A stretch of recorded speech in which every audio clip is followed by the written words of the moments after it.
Assalamualaikum Ustadz. Waalaikumsalam warahmatullahi wabarakatuh. Izin bertanya, bagaimana caranya agar kita bisa mencapai haji mabrur? Selagi di tanah suci, saya sekamar dan beraktivitas serta berinteraksi dengan orang-orang yang baru. Ada saja kata-kata yang keluar tidak semestinya, perbuatan yang memancing emosi, seperti di kamar mandi jorok, simpen barang semaunya. Apakah berdebat, bertengkar selama di tanah suci akan menyebabkan haji kita tidak mabrur? Mohon penjelasannya Ustaz. Ya, sahabat percikan iman, ya. Haji itu ibadah yang membutuhkan energi finansial, energi mental, tentu saja energi fisik, ya. Haji itu ibadah yang melibatkan semua kekuatan. Quwwah maliyah, kekuatan finansial. Quwwah ilmiah, kekuatan ilmu. Quwwah jasadiyah, kekuatan fisik, kesehatan. Quwwah ruhiyah, kekuatan mental, finansial, ilmu, fisik, mental. Ya. Ada satu wasiat yang eksplisit di dalam Al-Quran dikatakan, kalau kita sedang berhaji, fala rofatha wala fusuqa wala jidala fil hajj. Kamu tidak boleh rofath. Jaga lisan dari gosip, dari adu domba, dari fitnah, dari ngomong jorok. Jaga lisan. Karena lisan inilah yang akan menunjukkan kelas kita. Anda walaupun pendidikannya tinggi, sampai doktor gitu sekolahnya, tapi kalau lisannya busuk, martabat kita jatuh. Ya, ada orang yang sekolahnya biasa-biasa saja, tapi lisannya dia jaga, insya Allah dia akan jadi orang yang mulia. Makanya orang yang berhaji itu fala rofatha, jaga lisan itu. Wala fusuqa, jangan melakukan perbuatan-perbuatan yang terlarang, kelakuan-kelakuan yang tercela, perbuatan-perbuatan yang mengandung kezoliman. Ini perbuatan. Jadi yang harus kita jaga dalam berhaji, jaga lisan, jaga kelakuan. Wala jidal. Nah, ini ada catatan. Dan jangan berdebat untuk hal-hal yang tidak guna. Nah, kalau ibu di kamar, ya pasti bertemu dengan orang yang baru. Karena kalau haji reguler itu perempuan dengan perempuan. Bisa 3-4 orang sampai ada yang 6 orang. Bapak-bapak juga sama begitu. Beda dengan haji khusus. Kalau haji khusus itu ya suami istri gitu, ya. Jadi beda karakter. Kalau dengan suami, dengan istri kan sudah tahu tabiatnya. Nah, yang berat itu di haji reguler, kita akan satu kamar dengan yang antah berantah kelakuannya gitu loh, ya. Nah, jadi wajar kalau di satu kamar tuh ada yang seneng bersih di kamar mandi tuh, ada yang jorok, ya. Cucian di mana saja, anduk ngasal. Nah, Anda tuh kesel kan, karena Anda hidupnya biasa teratur. Boleh nggak sih negur gitu? Ya boleh. Kan bukan rofath, bukan fusuk, ya, bukan jidal. Jidal tuh bukan berbantah-bantahan yang nggak jelas kan gitu. Jelas ini mah, ibu, kita sama-sama menjaga kebersihan yuk. Kalau sudah buang air besar, disiram. Anduk kita sepakati ya, ibu ini di sini, ibu ini di sini. Ya, Anda boleh memberikan arahan gitu. Tapi jangan salah. Jangan berharap orang jorok berubah seketika.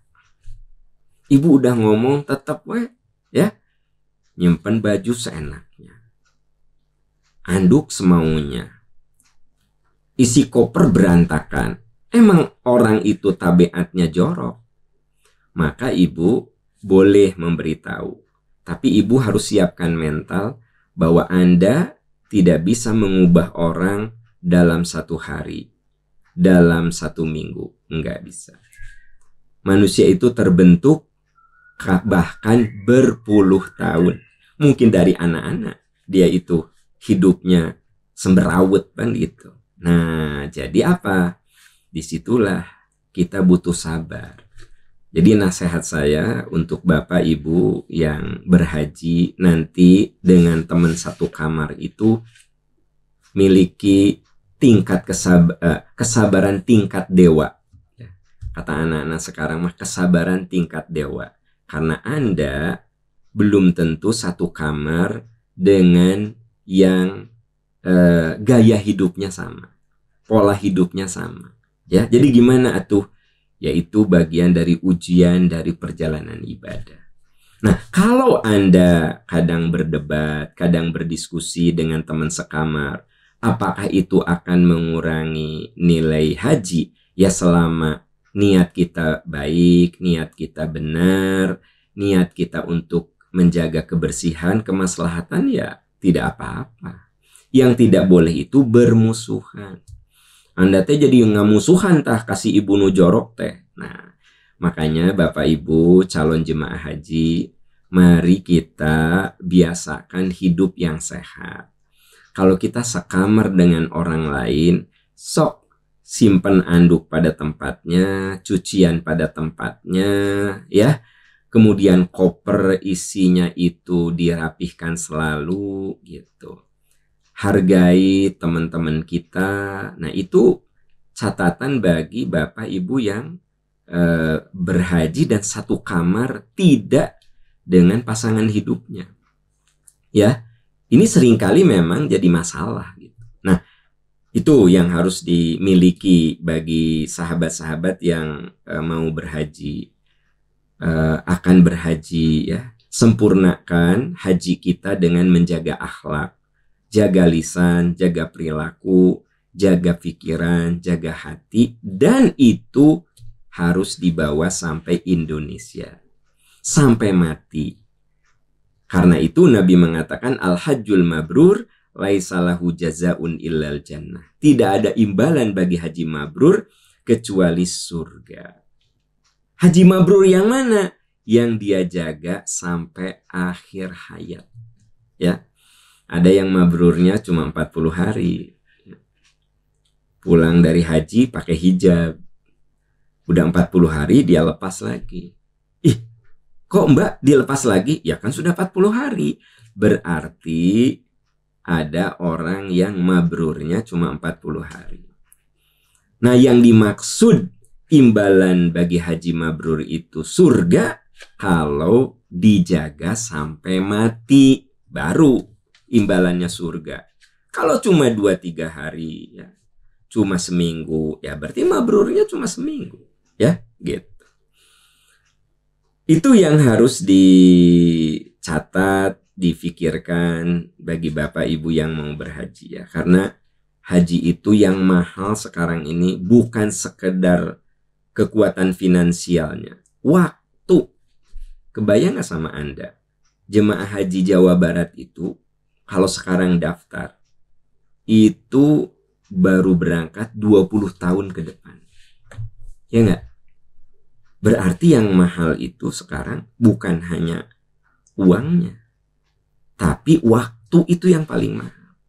Makanya ada alternatif bagi yang secara finansial itu oke, memadai, ada haji khusus.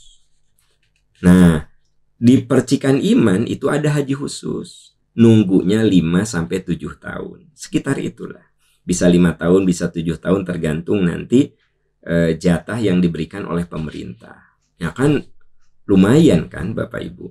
Bedanya sampai 15 tahun. Makanya bagi rekan-rekan yang oleh Allah dititipi rezeki yang berkecukupan, menurut saya ya cobalah Anda datang ke Percikan Iman Tour and Travel, Anda bisa daftar haji khusus. Kenapa? Ya kan bagi Anda mungkin $5.000 itu ya biasa aja kan. Satu orang kan $5.000. Nanti setelah Anda bayar $5.000, nunggu 5 tahun. Ya di situ bisa sambil nabung kan gitu. Ya enggak? Nah bagi teman-teman yang oleh Allah dititipi rezeki, menurut saya alternatifnya adalah haji khusus. Kenapa? Karena relatif bisa menghemat waktu 15 tahun. 15 tahun bukan waktu sebentar loh. Ya kan gitu. Tapi kalau rezekinya terbatas ya sudah nggak apa-apa. Ya Anda antri 20 tahun untuk haji reguler. Nah makanya mohon kalau kita sudah berhaji, jaga kemabruran. Jaga kemabruran. Karena apa? Karena memang haji itu ibadah yang membutuhkan pengorbanan banyak. Waktu, ya, harta, mental, ilmu. Udah gitu, pulang haji nggak ada bekas. Sayang kan? Nah gitu. Ya, yuk tugas kita sekarang bagi rekan-rekan Bapak Ibu yang sudah berhaji, jaga kemabruran haji. Ya, kudu berubah kelakuan kita antara sebelum dan sesudah. Kalau sebelumnya pelit, sekarang harus dermawan. Sebelumnya pendendam, harus jadi pemaaf. Ya, sebelumnya itu gampang marah-marah, harus sudah mulai bisa mengendalikan marah. Kan sudah haji, ya, gitu. Haji teh pelit. Nah, kan jangan sampai ada kata-kata begitu. Alhamdulillah si Uwa teh ya pulang haji jadi dermawan. Ya. Si Emang teh ya, Mang Agus teh pulang haji aduh jadi dermawan. Nah, itu kan berarti ada sebuah perubahan yang kelihatan, ya. Jangan sampai itu si Mang Ihin ya pulang haji tambah pelit. Jangan sampai ada muncul kalimat itu, ya. Oke, teman-teman semuanya, itu jawaban saya untuk kasus yang pertama, ya.